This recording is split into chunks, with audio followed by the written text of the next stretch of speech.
The moment my phone lit up with those three chilling words, "Do not react. Walk out," my entire world tilted. I froze mid-bite, fork halfway to my mouth, heart slamming against my ribs like it wanted out. Across the table, my younger sister Haley's phone buzzed at the same time. She looked up, gave me the tiniest nod, and mouthed one word: smile. And just like that, our normal Sunday dinner became a silent war between fear and control. My name is Lena Ward. I'm 26, and for as long as I can remember, Sunday dinners have been sacred in our home.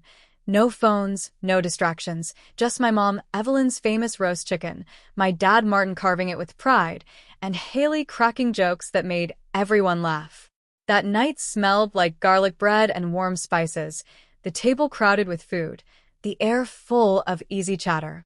I remember thinking how lucky we were to still have this, to still feel like a real family.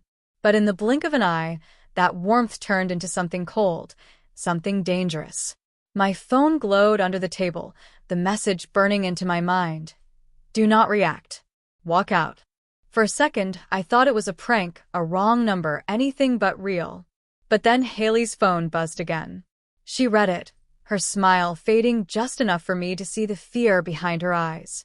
She met my gaze, nodded once, and mouthed, "Smile." So I did. I forced my lips upward, even as my stomach twisted into knots, even as my hands trembled under the table. I kept eating, kept laughing at Haley's jokes, while my heart pounded so loud I was sure everyone could hear it. The message came again. Don't run. Don't let them know you know. 5 minutes. 5 minutes. That's all we had. I scanned the room. Everything looked normal. The kitchen light glowed. Dad reached for more bread.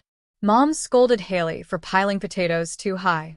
But then I saw it, the back door slightly ajar. And for a split second, a shadow shifted behind it. Panic surged through me, but I held it down. Haley had seen it too. I knew from the way her eyes flicked toward the door before she looked back at her plate. She gave me another small nod. Yes, I see it. Just keep going. Mom narrowed her eyes at me. Lena, sweetheart, are you okay? You look pale. I forced a smile. Yeah, I'm fine. Just tired. Long day at school. Haley jumped in. She's just stressing over exams. Mom, don't worry. Her laugh was a little strained, but it worked. The conversation continued, but I wasn't part of it anymore. I was trapped in a silent countdown, every second stretching longer than the last. My skin prickled, like invisible eyes were watching us from outside the windows. Then another message. When you hear the knock go, stay calm. My breath caught. A knock? On the front door? On the back? And go where? Outside? It didn't make sense, but the tone, short, urgent, no room for questions, told me this wasn't a joke. Someone was trying to save us. I wanted to scream, to grab my parents and run. But the warning was clear. Don't let them know you know. Haley's phone buzzed again. She peeked at the screen, kept her face calm, then whispered, barely audible, "Trust it." I swallowed hard. Trust what? Trust who? But I nodded anyway, because I didn't know what else to do. Then knock, knock, one at the front, one at the back, almost in sync. Sharp. Deliberate. Not a neighbor. Not a late guest. This was something else. My fork clattered onto my plate. Mom froze. Dad started to stand. I'll get it, he said. Whoever it is, they're not leaving. Panic exploded in my chest. I lunged forward and grabbed his wrist. Dad, wait. My voice cracked. He turned, confused. What is it, Lena? I scrambled for words. I don't know. It just feels wrong. Please don't open it yet. Mom's voice rose. Why not? What's going on? Haley jumped in, calm but firm. Look, just trust us, okay? Something's happening, and it's safer if we stay put. Dad stared at us, frustrated, but our seriousness stopped him. You two are acting strange. Do you know something we don't? Haley smiled brightly, like nothing was wrong. Everything's fine. Let's just keep eating. Whoever it is will leave. But I could see the tension in her shoulders. She was buying time. Then my phone buzzed. Stay seated. Do not answer the door. I showed it to Haley under the table. She nodded. Mom noticed. What's going on with you two? Haley laughed. Nothing, Mom. Just an inside joke. I forced a smile, my insides unraveling. The knock came again, harder. Dad stood. I grabbed his arm again. Please, Dad. Just wait. The silence that followed was unbearable. Then, Buzz.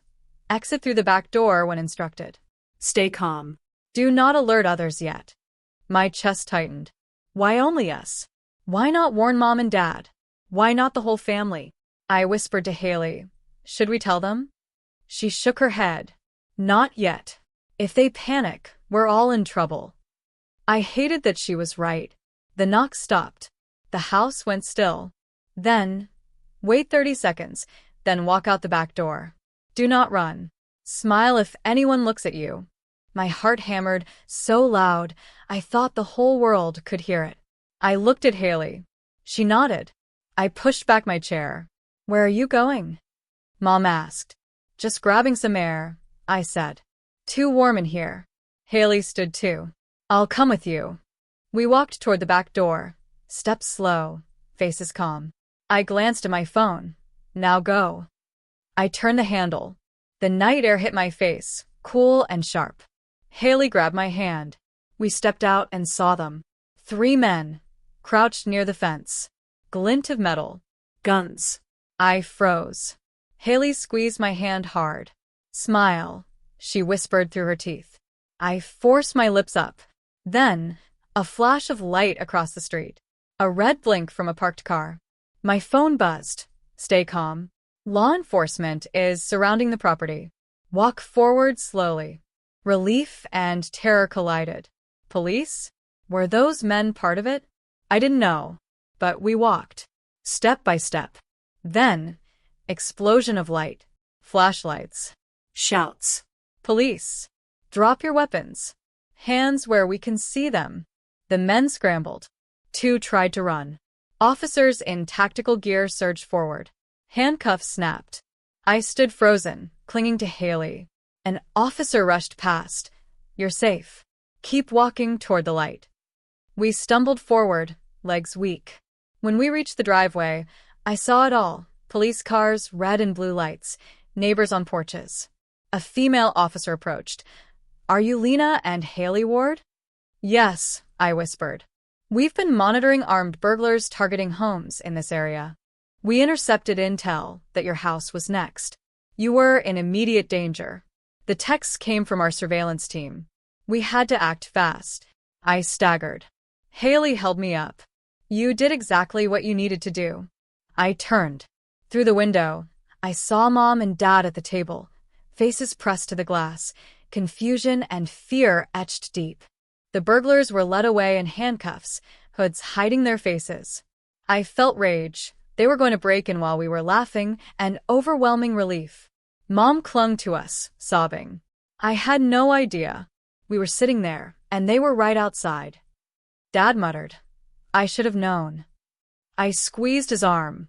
There was no way you could have known. That night changed us. Dad installed cameras. Mom called neighbors. Haley and I grew closer, teammates in survival. Lying awake, I replayed it. The buzz, the fear, the trust. The officer's words haunted me. If you had panicked, it could have gone very differently. Sometimes, the bravest thing isn't to fight. It's to follow instructions when everything in you screams to run. If this story moved you, if you've ever faced fear and had to stay calm, please like this video, share it with someone who needs to hear it. Subscribe for more real stories of courage and survival, and comment below. Where are you watching from, and have you ever had to trust a stranger to save your life? Because your story matters, and someone out there might just find the strength to survive because of you.